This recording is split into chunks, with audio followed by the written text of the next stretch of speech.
What? Where? How would Nigella say it? Is this right? Have I made this up? Yeah, pan of croissants back.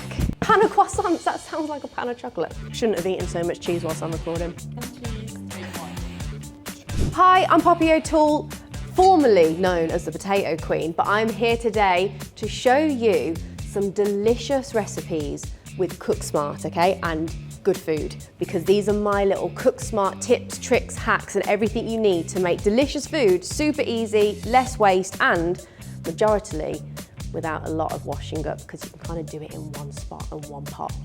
So, what we're going to be showing you today is a croissant ham and cheese pesto bake. Now, you can kind of make this with anything you've got lying around, but as long as you know the basis of the recipe, you can add in, swap, take away, anything you kind of fancy.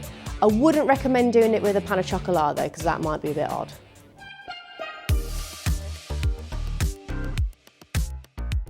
So, cheese. I've got a bit of cheddar and a little bit of Gruyere. But with this recipe, and like anything I do, you can swap these out quite easily. So whatever you've got, as long as it's quite a hard cheese, it will work for this recipe. Now I go hard with the cheese because I love cheese, but if you've got a little bit less, it will work. As long as you can get a bit into each croissant, you'll be fine. I always use as well this little bit that never goes through. That's chef's treat. It's always for the chef. And then the Gruyere. So we've got our cheeses. You can just let them mix together naturally. I love the flavour of the Gruyere and the cheddar. It's very earthy and very rich and very salty, which is what I like. Then we've got some ham. Again, this is just shop bought ham that we've got, but if you've got anything, you could do bacon. If you've got bacon, just cook it off, use that. You could use smoked salmon, would be really nice as well if you've got a bit of smoked salmon. You could mix it up and use a bit of corned beef. I love corned beef. All these ideas are now coming to me. So, it's just simply making up croissants. So I'm going to get a little bit of butter as well. Again, not essential to use the butter, but all butter croissant, butter, cheese, ham, very good combo. Just kind of spread it between the layers. And then you're going to build little sandwiches.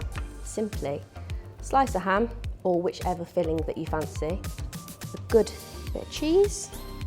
Just make sure you've got enough cheese to spread between all of them. I get a bit heavy-handed. And then a bit of seasoning. With cooking, you always want to season all the way through. I mean, that's the recipe, that's done. No, I'm only joking. So once you've got all your croissants filled, then you want to grab a maybe 28 centimetre to 30 centimetre kind of saute, casserole, oven-proof dish, okay? Now, these are quite big croissants, so we're going to properly squeeze these in. Oh, look at them. They look like little monsters with their little tongues hanging out. I quite like to have them facing up because then you get to see everything that's in them and all the ingredients, and they go like crispy on top. I've got a little bit of cheese left over, which I'm going to save because we can sprinkle that over. Never waste cheese. It's one of the best things in the world. I'm just going to leave this to the side for a minute whilst we do the rest of it. So for the actual kind of egg mixture, which is what's going to bake this delicious croissant-y cheesy mess, we're going to need some chives. So just a small handful, just chop them up. Again, if you haven't got fresh chives, if you've got any dried herbs, that would work. That's going to go into a mixing bowl. And at this point, it's kind of a throw it all together. Got some fresh thyme. Again, you can use an alternative, that's not a problem. But just pick the leaves off. We don't want the stalk. The stalk could be quite woody, and it means that you kind of end up chewing on what feels like a twig. Or there is a tip I saw online to get thyme off the stalk, which I haven't tried before. Right, which I don't know if this is going to work, but you put that, maybe put it that way. You put it through the, is this right? Have I made this up? You put it through, no, it must be that way. You put it through a grater hole and pull it, oh, the grater might be a bit too big, but actually Actually, there were a few leaves that came off. If you've got time to find the right grater size, then please do give it a go and let me know if it works. Next up, you got your herbs chopped. So you got your chive, you got your thyme. We've got a little bit of cream, a little bit of double cream, the best kind. If you don't have enough cream, you can put a bit extra milk in, that's no problem. And then we've got some milk as well. A little bit of whole milk, again, if you've got it. I'm a whole fats kind of gal, so double cream, full fat, everything. A good bit of Dijon mustard. If you haven't got Dijon, you could use a little bit of whole grain would be lovely, or a little bit of English mustard, but just be careful because that is spicy. So make sure you don't put too much in. Dijon's a bit more subtler. A nice bit, and if you have it, and I feel like everyone has loads of nutmeg in their cupboard, and we never know what to do. We buy it at Christmas every single year, and then you buy another jar, and we all grate a tiny little bit, and then it just sits in the back of the cupboard. So anything that has like a cream sauce to it, so even like a lasagna with a bechamel, or a quiche, or in mashed potato, a little bit of nutmeg goes a long way and it really elevates the flavour. Salt and pepper. And that's kind of as simple as it gets. We're going to give it a little mix, and then we've got 4 eggs. A tip with cracking eggs, I think we all grew up kind of cracking it on the side. It doesn't always work. You kind of want to use a flat edge. So you break it there, and then you're less likely to have shell break up into your egg. And then you just simply whisk them in. And you make this lovely little eggy, creamy mixture, which will just cook and bake over your croissants. And the staler your croissants, the kind of better, because they absorb a little bit more of it. Once that's all mixed, you're gonna get your pan of croissants back. Pan of croissants, that sounds like a pan of chocolate. I meant the pan of filled croissants. And then, how would Nigella say it? Longingly pour your luscious mix over it. Lovely. So now, you've coated your lovely croissants. Just leave them to sit in that lovely eggy mixture for about 15 minutes, just so that they can absorb some of it now, because it sits at the bottom of the pan and it will work its way up through the pastry, through the air bubbles, and it will make it all nice and moist. Right, 15 minutes have gone by. I've had a cup of tea. Now, your croissants will have been soaked. They'll be sopping wet in that delicious creamy egg mixture. I'm gonna give them a little squish, just to make sure that they are in that eggy mixture. Ooh, you can see it all coming up the sides, delicious. Now, here's for the little bougie bit, which is up to you, but I've got a little bit of pesto. Again, another ingredient that I buy a pack of, use it once, forget I've got a jar. If you've got a bit of pesto lying around, it's really lovely. I just use like the basil green pesto, but a red pesto would be great, or a little bit of like harissa paste, or a little bit of andouille. Yeah, just add little spoonfuls in and around. It just adds a little bit of freshness. Should I throw the rest of it on? Waste not, want not. Get it in.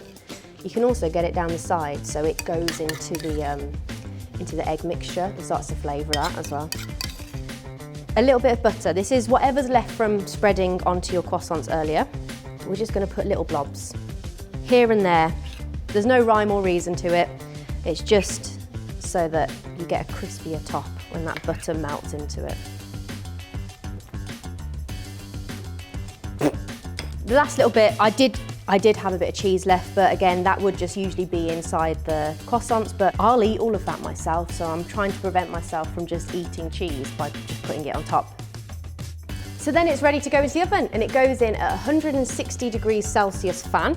That's to make sure that the eggs and the cream don't split. So if you cook eggs or cream at a higher temperature, they can kind of split, go gritty, curdle, scramble, which is not what we want. We want smooth, silky, luscious, eggy, creamy mix, which just absorbs into the lovely croissant. So that's going in.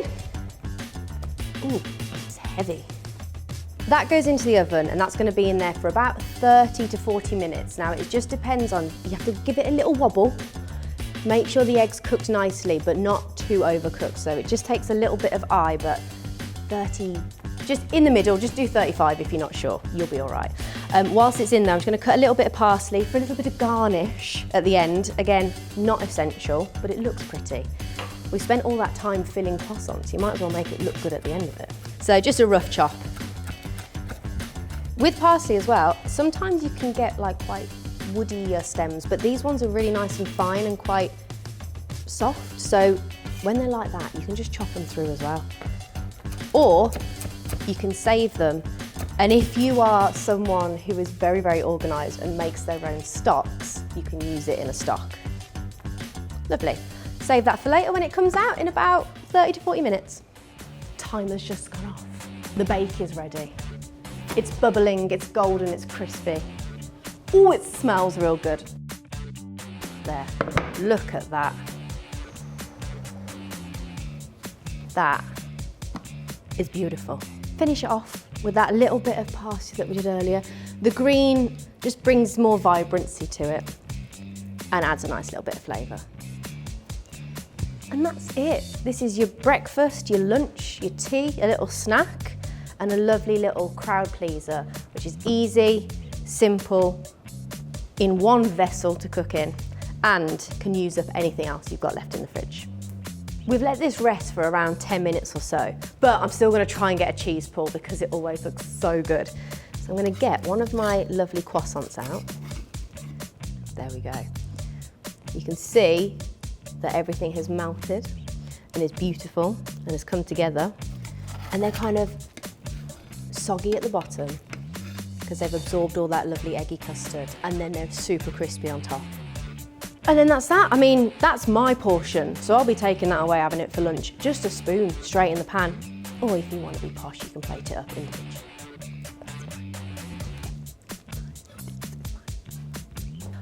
It's now time for the hardest part of any making of dish, is the eating and the trying, because you know, you need to restrain yourself and not get too excited by it, like me. But let's see what this is like. I'm gonna see if we can tear this up. Oh, hello, cheesy goodness. Now there's no real polite, well I suppose there is a polite way to do this. You could use a knife and fork, but I've never really been one for manners.